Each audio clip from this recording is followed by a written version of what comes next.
warahmatullahi wabarakatuh. Selamat datang di podcast Ramadan bersama Herba Emas Wahida Tama. Saya Jian Ferusani. Saya Dihayu. Saat ini kita akan membahas tentang kehidupan pekerja selama bulan suci Ramadan. Saat ini kita sudah kedatangan tamu spesial yaitu Bapak Kun Abidin dari Manajemen Representatif PT Herba Emas Wahida Tama. Assalamualaikum warahmatullahi wabarakatuh. Assalamualaikum Bapak, apa kabar? Waalaikumsalam. Alhamdulillah baik, Mbak Jihan, Mbak Diah baik. Alhamdulillah.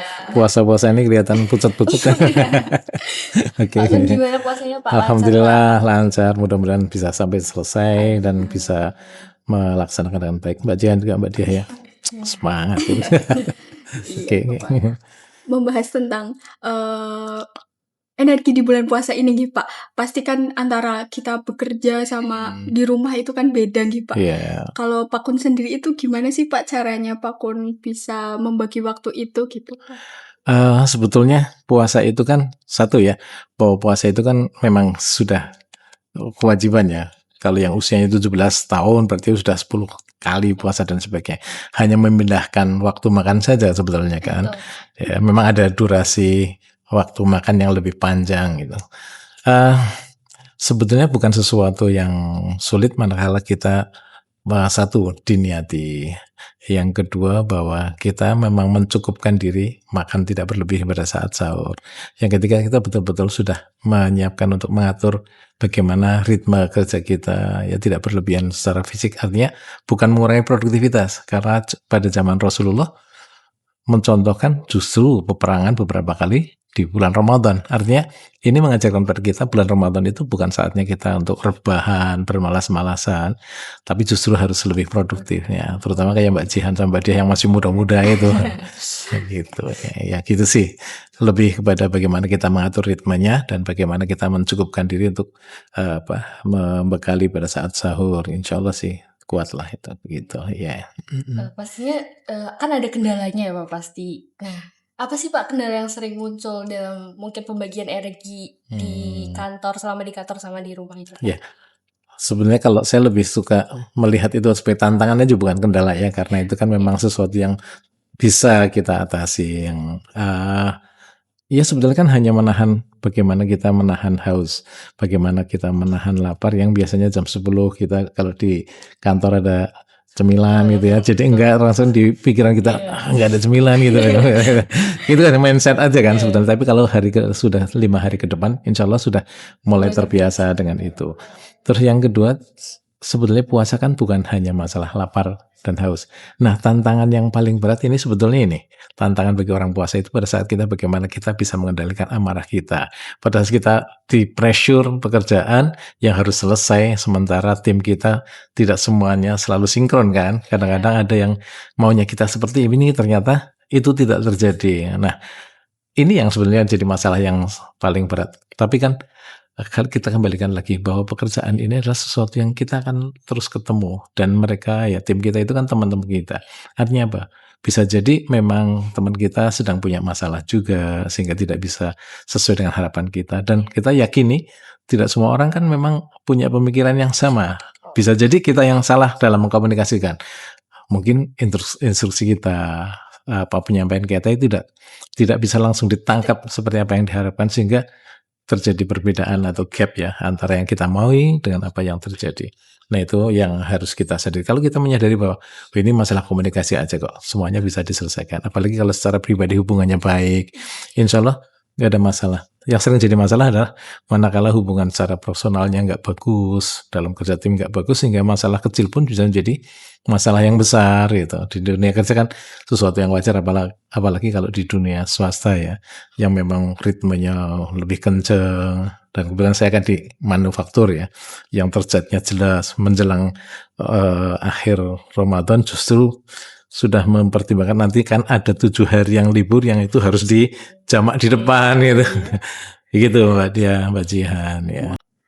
Baik Pak Kun, tadi bicara mengenai ritme pekerjaan yang sangat padat itu ya Pak. Mungkin bisa dijelaskan ke teman-teman semua bagaimana sih sebenarnya MR itu bekerja gitu.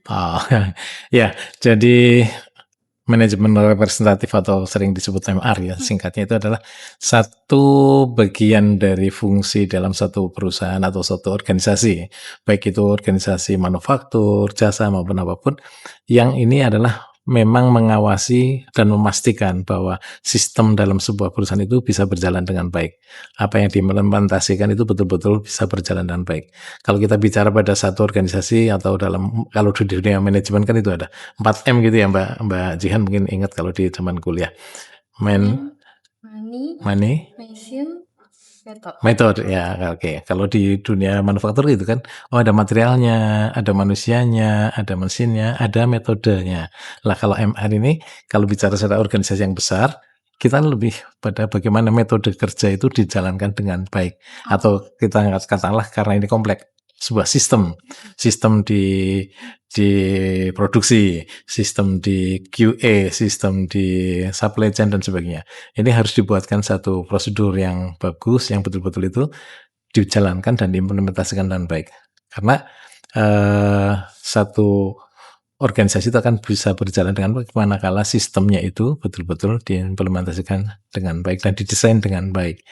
Ya, artinya itu yang lebih jadi concern MR dalam pelaksanaannya. Walaupun juga dalam keseharian tentu kadang-kadang juga memberikan satu advice, memberikan masukan pada departemen yang lain. Sebetulnya begitu aja sih. Simple aja. Dengan sangat simpel.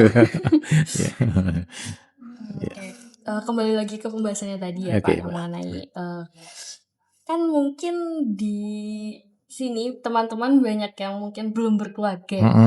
Iya. Itu mungkin seringkali mereka itu berpikir kalau berkeluarga itu berat, apalagi pada saat bulan suci Ramadan seperti ini. Iya. Itu menurut Pak Kun itu satu hal apa sih yang perlu dipersiapkan seperti itu Pak? Ya, kalau berkeluarga itu berat itu manakala orang berpikir bahwa semua itu adalah menjadi sesuatu yang membebani. Tapi kalau kita melihat perspektif dari agama kita ya, bahwa ibadah yang paling panjang dan ibadah yang paling menarik itu justru pada saat berkeluarga. Karena setiap waktu, setiap detik, setiap nafas kita, setiap aktivitas kita, itu adalah ibadah kita. Coba, berapa sih waktu sholat kita 5 menit? Ya paling ibadahnya 5 menit. Puasa sehari. Tapi kalau menikah, begitu kita qabiltu nikah, wah ini kan, menerima ijab qabul itu sudah mulai itu saatnya beribadah. Nah, manakala dijadikan berat itu pada saat orang berpikir bahwa istri itu adalah menjadi beban suami atau suami menjadi beban istri, anak menjadi beban kita. Itu akan menjadi sesuatu yang berat. Tapi pada saat ini adalah anugerah bahwa Allah sudah menciptakan pasangan-pasangan itu kan, sudah menciptakan pasangan-pasangan istri itu adalah menjadi perhiasan, menjadi apa sekaligus menjadi cobaan ya, tapi cobaan yang menyenangkan ya. Percobaan yang menyenangkan, betul. Maka ini adalah sesuatu yang bagi kita itu enjoy aja. Dan dari awal kita harus meyakini bahwa setiap orang itu punya kelebihan, punya kekurangan. Maka pada saat kita menuntut, kita akan menemukan istri yang sempurna atau suami yang serba bisa dan serba sempurna, ya kita tidak akan menemukan. Tapi kita nikmati bahwa istriku adalah unik sekali ya. Misalnya gitu, Mbak Diah punya suami kok pelupa, naruh kaos kaki di mana? Alhamdulillah, suami saya laki-laki banget gitu kan. Karena apalagi laki itu pelupa. Tapi misalnya ada seorang calon suami mendapatkan istrinya yang bawel banget, syukuri, alhamdulillah istri saya ini wanita banget deh, karena nalurinya begitu. Wanita itu lebih banyak bicara ya. Tapi kalau itu semuanya disadari dan dinikmati, insya Allah itu menjadi sesuatu yang apa ya, indah sekali ya, dinikmati ya. Kalau nggak mendengar bawelnya istri, kangen juga ya. Tiba-tiba anduk suami habis mandi kok anduknya sudah dijemur ya, bukan di tempat tidur, kaget juga. Ini ada apa ini? Gitu. Ya begitulah, dinamis sekali yang namanya berkeluarga, tapi nikmat sekali kok. Ya, dinikmati, disyukuri itu. Iya Pak, tadi membahas tentang kebawelan istri itu Pak. Itu kan biasanya kita di kerja udah capek-capek nih Pak, terus balik rumah harus menghadapi bawelnya istri tuh gimana sih Pak? Bapak menanggapi kayak gitu? Ya, yang pertama itu bahwa istriku memang begini ya, memang begini kan, bahwa istri itu dilahirkan dari keluarga yang berbeda, latar belakangnya berbeda, lingkungannya berbeda, dan saya menemukan seorang bidadari yang sudah gede gitu, dengan keunikannya. Ternyata istri saya itu punya, misalnya ya, istri saya tuh punya kosakata yang banyak sekali, sehingga itu sedang melampiaskan atau menyalurkan hobinya ya. Nikmati aja, ya. Artinya nikmati aja, dan kita harus paham ya, pada saat istri sedang banyak ngomong, ya udah dengerin dulu, kita menghormati. Pada saat kita capek, ya udah kita berusaha menghormati istri itu. Bisa jadi ya, saya yakin istri di rumah itu jauh lebih capek daripada suami yang ada di luar. Karena pekerjaan istri itu ya kelihatannya nggak kelihatan ya, nyuci bolak-balik, kalau diluruskan jalannya itu berkilo-kilometer loh ya. Kalau boleh tes nih calon suami ini di rumah, sekali-kali menggantikan fungsi, karena belum punya istri ya, menggantikan fungsi ibu. Mulai dari pagi, jam 2:30 pagi, jam 3 itu sudah mulai ngerebus air dan sebagainya. Itu nggak ada berhentinya. Dan menjengkelkannya lagi, pekerjaan istri itu, pekerjaan ibu rumah tangga itu, pekerjaan wanita itu nggak kelihatan bekasnya. Nyuci piring ya, habis dimakan kotor lagi kan. Nyuci baju, habis dipakai kotor lagi, nggak ada bekasnya. Kalau suami kerja pulang bawa duit, bisa beli apa kelihatan. Jadi ya saling memahamilah, saling menyadari bahwa masing-masing itu punya bawaan, punya kesibukan, ya punya tantangan masing-masing. Insya Allah sih semuanya baik gitu. Begitu. Emang Mbak Diah juga, Mbak Dian punya bakat bawel juga Pak? Biasa Bahkan emang ini ya, perempuan. Oh, iya. Ya itu berarti wanita banget, wanita sejati. Ya gitu. Nah, di bulan Ramadan ini kan pasti itu yang diuji kan kesabaran ya, karena kita lagi puasa gitu kan. Nah, pesan Bapak untuk mungkin rekan-rekan yang belum berkeluarga ya Pak, itu cara mengelola emosinya agar mungkin saat berkeluarga nanti bisa tetap tenang, misal udah capek nih di kantor terus pulang, itu kan maksudnya caranya gimana sih biar tetap bisa tenang dalam menghadapi itu. Gitu. Host belum tentu home ya. Pada saat kita menjadikan rumah kita adalah tempat pulang, maka pulang itu bukan menjadi sesuatu yang menakutkan, bukan sesuatu yang menjadikan menyebalkan, tapi justru pulang itu adalah ya hatinya ikut pulang gitu. Pada saat hatinya pulang kan, ya apa sih yang ketemu di rumah, ya itulah sesuatu yang selama ini saya tunggu-tunggu, yang selama ini saya perjuangkan di tempat kerja, inilah sebetulnya. Ya dengan segala isinya ya, dengan rumah yang sederhana, yang mungil, dengan istri dan anak-anak yang mungkin lagi lucu, dan orang mengatakan nakal, tapi kalau kita mengatakan itu lucu, kan gitu kan. Orang lain mengatakan istri saya bawel, mungkin saya akan mengatakan bahwa istri saya itu sangat perhatian, sampai hal detail pun dibicarakan, dibahas, nggak apa-apa masalahnya. Nah, ini sebenarnya masalah komunikasi aja sih Mbak. Jadi jangan sampai kita berkomunikasi pada saat kita sudah jengkel. Ini mungkin sederhana ya, contohnya mungkin ada yang mengatakan lebay banget sih. Kalau saya itu setiap saat mau makan siang itu selalu saya ngomong pada istri misalnya, Dek, ya, kalau saya kan panggilannya Cu gitu ya. Kita punya panggilan sendiri ya, Cu makan siang ya misalnya. Tanya menunya apa dan sebagainya. Kelihatannya sepele, tapi kalau kebiasaan kita sudah biasa komunikasi, pada saat kita punya masalah, kita akan membahas pun ringan. Tapi sekarang bayangin, kita nggak pernah berkomunikasi hal-hal yang ringan. Begitu kita mau membahas adalah masalah. Jadi kalau ketemu rasanya, lu kalau ngomong selalu ngomong masalah doh. Ngomongnya selalu menyebalkan ya, bukan menyapa sesuatu yang ringan ya. Terus kalau istri ya, nanti Mbak Jahan, Mbak Diah, kalau misalnya suatu saat ditakdirkan ternyata lebih banyak di rumah daripada suami ya, kalau mau menyampaikan sesuatu, mengkritik atau tidak setuju, sampaikan pada saat suasana sudah baik. Suami itu begitu melihat istri di membuka pintu, menyapa dengan lembut, itu udah capeknya hilang semuanya. Benar, ini bukan bohong, benar. Ya, saya itu udah berumah tangga puluhan tahun ya, artinya pada saat istri menyambut dengan sapaan yang ya khas ya, tidak selalu harus lembut ya, belum tentu lembutnya, masing-masing kan punya karakter. Itu sudah menjadikan sesuatu yang menyenangkan. Nah, saat-saat seperti itu jangan untuk menyampaikan sesuatu komplain, jangan dulu, tapi sesuatu yang mengenakan, misalnya menawarkan minum dan sebagainya. Sederhana kelihatannya, tapi itu bagi suami sangat cukup. Nah, suami pun begitu. Apa yang ditawarkan istri, udah terima. Istri mencari menu makan itu luar biasa susahnya. Saya ngalami ya, saya kalau kerja itu ya, siang itu mau makan tinggal makan aja ya. Ditanya sama teman mau makan apa, itu harus mikir loh. Bayangin kalau istri mau masak itu milih menu ya, belum nanti nyari bumbunya dan sebagainya, harus dan sebagainya. Sampainya luar biasa. Maka ya udah, apa yang ada dimakan dengan baik, dinikmati. Insya Allah kalau hal-hal yang kecil-kecil gitu kita jalani ya, kita komunikasikan, insya Allah itu akan menjadi sesuatu yang sehat lah, komunikasinya sehat. Jadi suatu saat rumah tangga ada masalah, sudah biasa ngobrol, jadi masalah itu diobrolkan dengan enak. Rumah tangga kok nggak ada masalah, nggak mungkin ya, pasti ada masalah. Tinggal bagaimana kita mensikapi masalah itu. Bukan masalahnya yang besar, tapi bagaimana kita mensikapinya yang lebih penting itu. Kan gitu ya, saya kira sih. Gitu. Mungkin lebih ke berarti banyak ngobrolnya gitu ya Pak? Iya, kadang-kadang hal-hal yang receh-receh gitu, ngobrolin misalnya tadi di kantor ngapain gitu ya, misalnya, tapi bukan masalah yang besar, ceritakan yang enak-enak.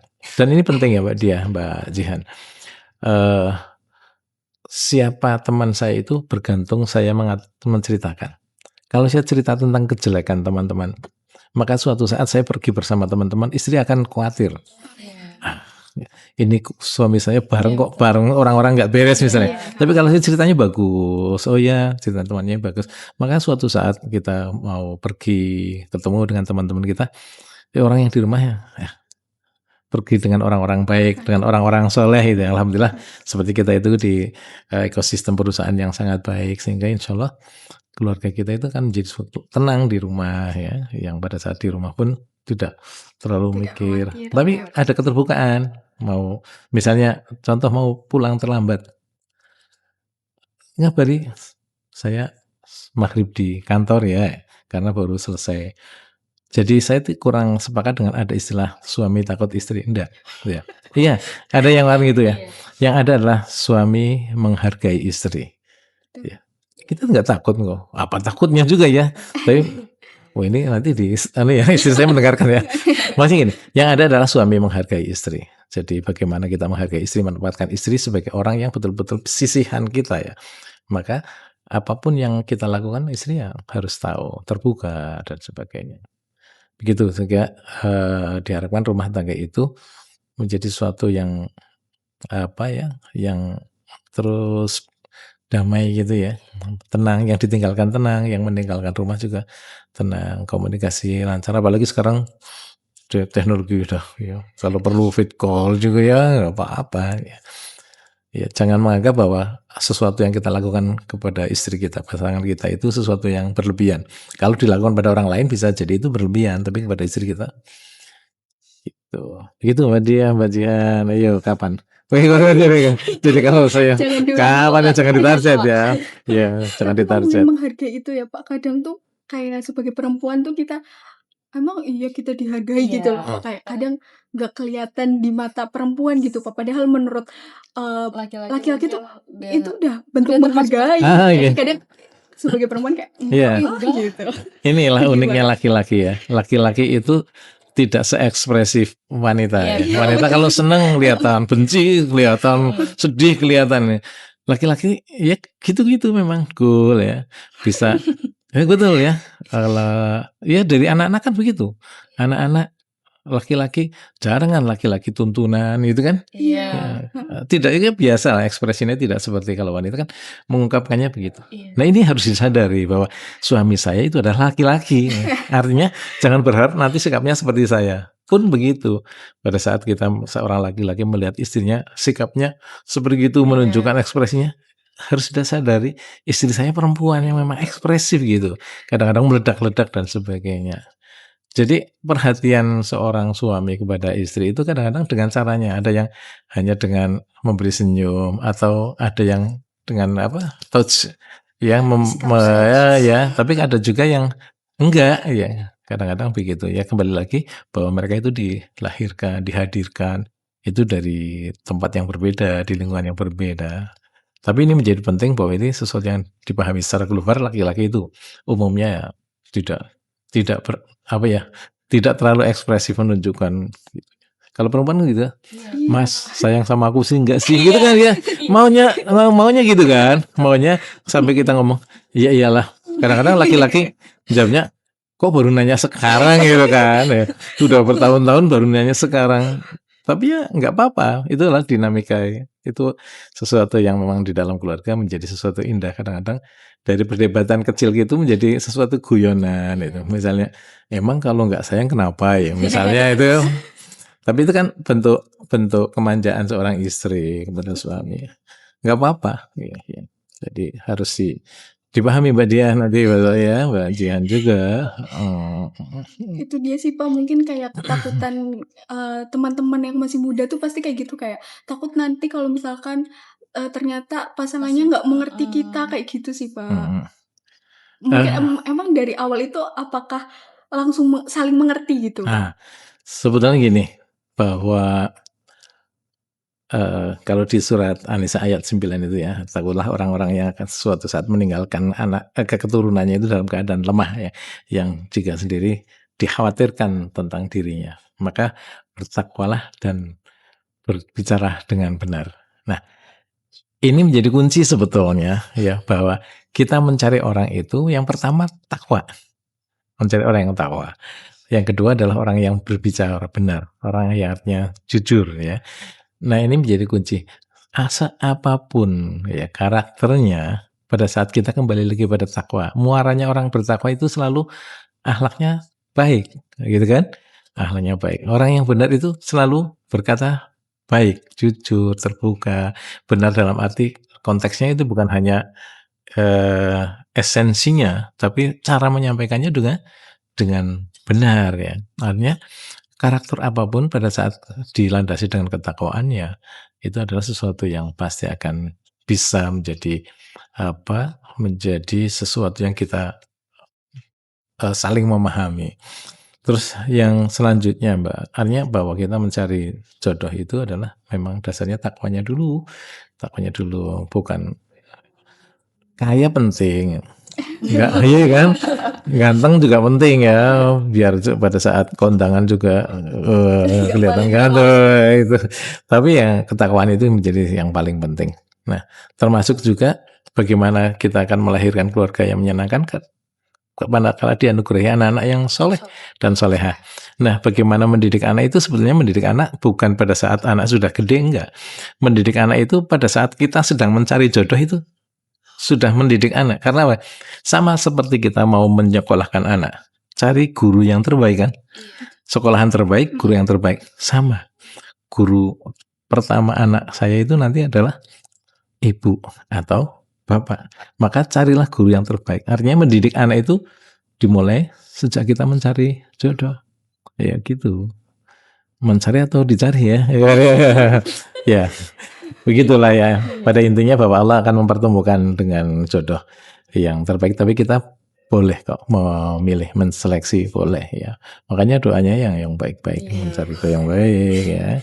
Begitu. Gitu insyaallah lah gitu.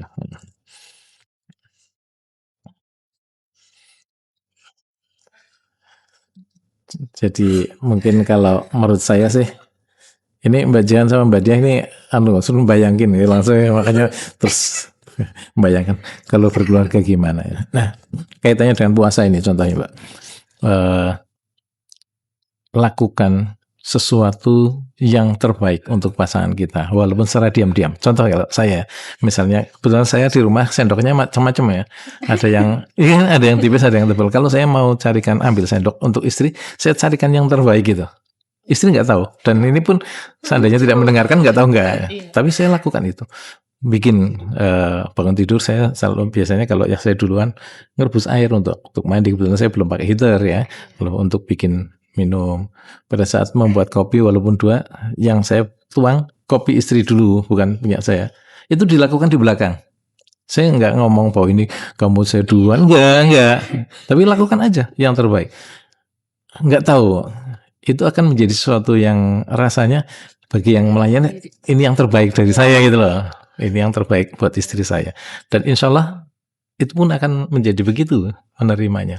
Memilihkan sendok, mengambilkan nasi, misal nasi ada yang kering, diambilkan yang kadang-kadang kalau memang perlu ya menyuapi istri sambil dandan, suami nyuapi, apa salahnya gitu. Atau sebaliknya ya, suami sudah sibuk lagi mau siap-siap, istri sambil nyuapi, nggak apa-apa. Kan boleh kan? Iya kan? Ya nggak boleh kalau belum jadi suami istri gitu. Nah kalau lagi puasa ya gitu, sekali-kali lah nggak apa-apa, suami apa yang nyiapin dulu, siapa yang bangun dulu, rebus air dan sebagainya. Ya. Insya Allah kalau itu dilakukan ya kejutan-kejutan kecil, oh ternyata sudah dibikin minum, oh ternyata kasih hadiah kecil ya pulang, kalau mau pulang misalnya istri mau nitip apa, pengen apa gitu. Gak apa-apa, martabak ya. Apa suami senangnya masak apa, kadang-kadang dimasakin. Kadang kalau misalkan itu kan kayak bahasa cinta gitu ya Pak.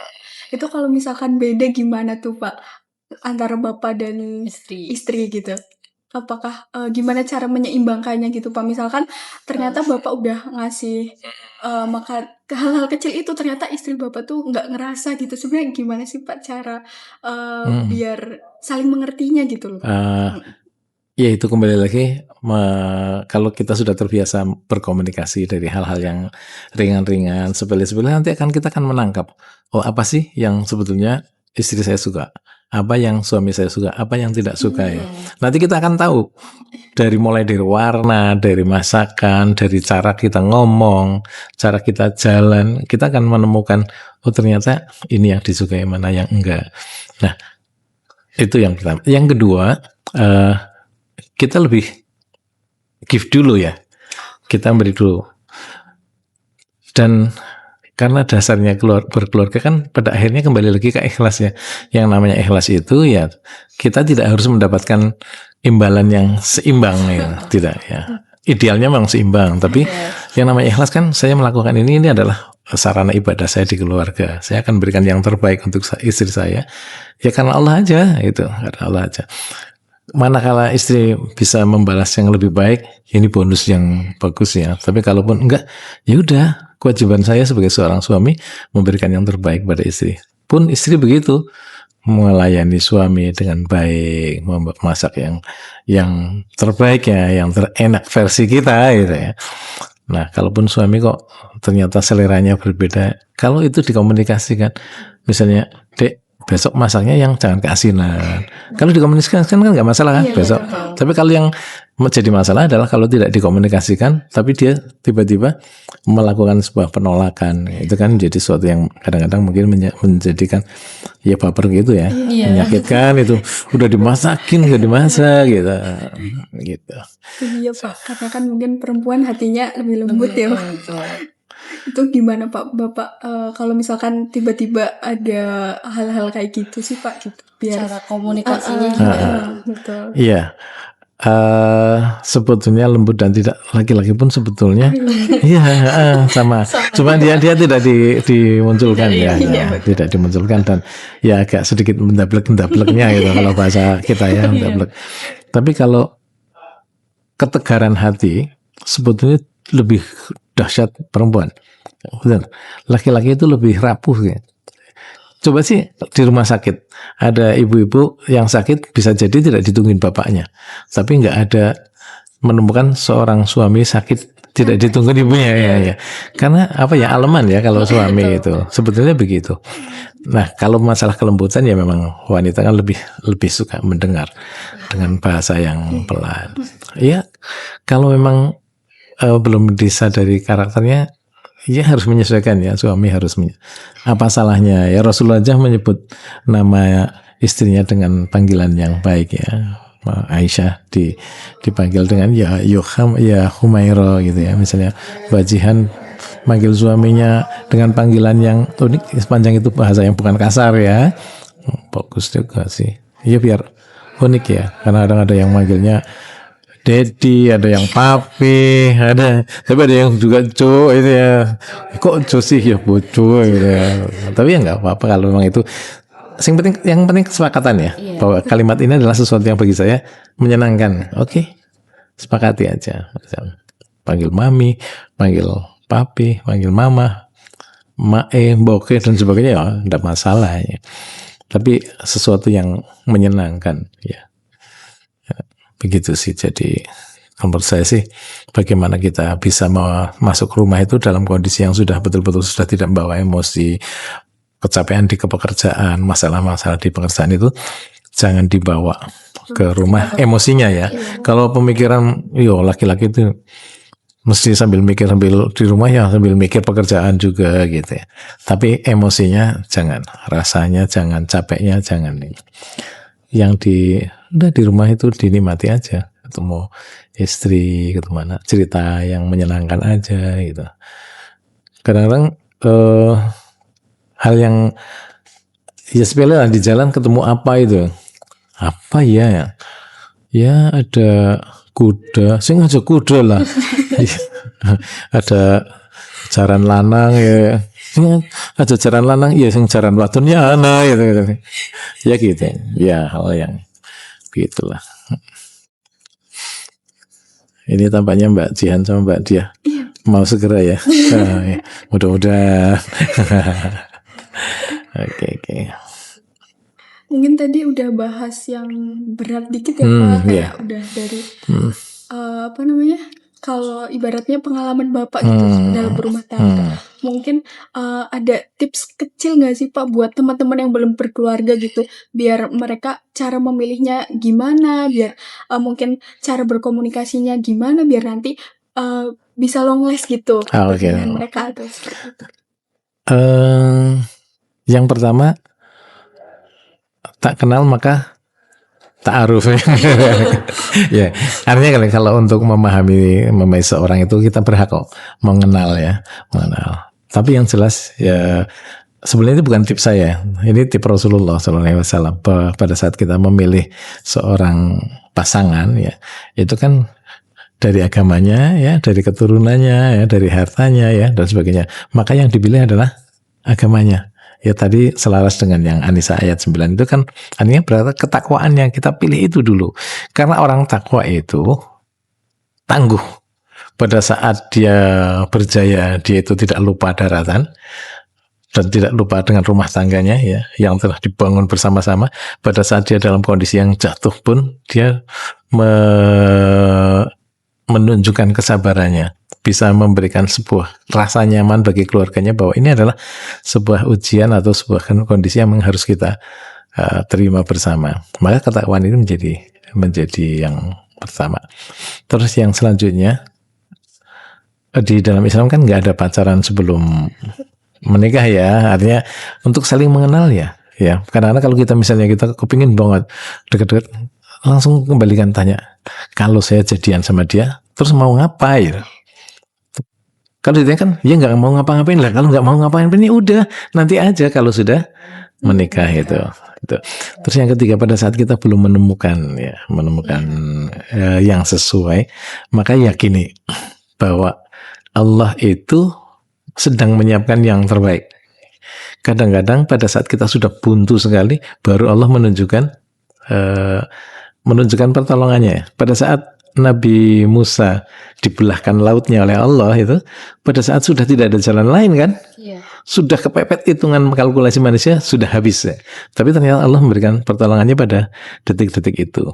Nah sama pada saat jodoh begini begitu, kok nggak jadi lagi PHP doang gitu ya, yang diharapkan ternyata malah kena temennya gitu ya. Itu artinya bukan yang terbaik ya. Apalagi kita sudah melihat pada saat lagi PDKT aja udah kelihatan menunjukkan karakter yang nggak bagus. Pada saat PDKT itu sedang cintanya lagi tuh tinggi-tingginya loh, kan gitu kan, biasanya dibuatkan seolah-olah orang baik, Kalau itu karakternya aja udah kelihatan nggak baik, apalagi kalau besok sudah menikah. Makanya harus betul-betul yakin. Misalnya dapat kenalan di pengajian, ada yang ngebully kan, ngaji niatnya jadi masih mending dapat jodoh di pengajian ya, daripada dapat jodoh di pas lagi dugem gitu kan ya, walaupun nggak pernah dugem lah harusnya ya, tapi itu jauh lebih baik. Artinya boleh nyari di tempat kerja, boleh ya, adalah cucu bebek jenenge cocor terima golek alung konco sekantor nggak apa-apa ya, tapi sudah mendingan sudah dapat nemu karakternya, nemu sifatnya ya, terus juga pelajari juga keluarganya juga, karena ini penting juga ya untuk keluarganya.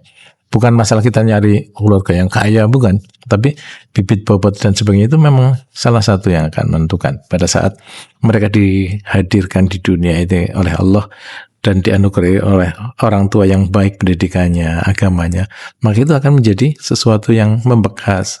Sama lah, mungkin Mbak Jihan, Mbak Diah menganggap bahwa pendidikan orang tua yang terbaik ya seperti yang diajarkan orang tua kita kepada kita, dan itu akan diturunkan lagi pada anak-anak. Makanya ya tadi saya sampaikan, kalau kita mencari jodoh itu, kita sebenarnya sedang mencarikan guru pertama untuk anak-anak kita, begitu, dan mencari orang yang betul-betul akan mendampingi sampai akhir hayat kita kan. Begitu kan Mbak? Ya Allah alam sih, sebetulnya saya pun masih belajar ya, namanya berkeluarga itu belajar tidak ada berhentinya ya. Gitu. Masya Allah sekali ya Pak, pembicaraan kita agak jauh, agak mungkin akhirnya kita udah ada di ujung obrolan kita kali ini. Alhamdulillah. Mungkin agak disimpulin dikit gitu ya Pak tadi, gimana cara menjaga emosi, terus mungkin kita cara mencari pasangannya terus yang kayak gimana biar nanti anak-anak kita bisa punya orang tua yang mungkin baik gitu. Ya, sebetulnya ini kan sesuatu yang sudah diajarkan 1400 tahun yang lalu ya. Rasulullah sudah menyampaikan bahwa untuk mencari jodoh, mencari suami, mencari istri itu harus, yang pertama adalah keimanannya, ketakwaannya, keagamaannya. Yang kedua, bahwa dalam berumah tangga itu kita yakin bahwa pasti akan ada masalah. Itu yang namanya dinamika dalam keluarga itu pasti ada. Tapi komunikasi itu menjadi kunci sekali ya. Pada saat kita sudah membangun komunikasi sejak kita pertama kali, insya Allah itu akan menjadi sesuatu yang akan memudahkan kita dalam menghadapi setiap permasalahan. Kalaupun ada masalah ekonomi, masalah apa, tapi itu sesuatu yang bisa dikomunikasikan ya. Itu menjadi tantangan bersama. Terus yang selanjutnya adalah kesadaran bahwa pasangan kita itu bukan manusia yang sempurna, sehingga kita pun yakin bahwa kita pun bukan orang yang sempurna, sehingga memaafkan ya, itu menjadi sesuatu yang menjadi dasar kita juga, saling memaafkan, saling menghormati ya, saling memberi, dan insya Allah dengan begitu ya semuanya akan bisa berjalan dengan baik insya Allah gitu. Terima kasih banyak ya Pak Kun atas waktu dan kesempatan sama-sama. Bisa ngobrol-ngobrol. Baik, senang sekali ya. Bisa ngobrol dengan pribadi-pribadi yang menyenangkan ini. Punya. Terima kasih Pak Kun atas sama-sama yang sudah diberikan. Sama-sama. Kita closing dulu ya. Terima untuk teman-teman semua. Semoga apa yang sudah disampaikan oleh Pak Kun dapat bermanfaat bagi teman-teman. Sampai jumpa di podcast kita selanjutnya. Ya, tetap bersama kita di podcast Ramadan bersama Herbal Mas Wahida Tama. Wassalamualaikum warahmatullahi wabarakatuh. Terima kasih Pak Kun. Ya, sama-sama.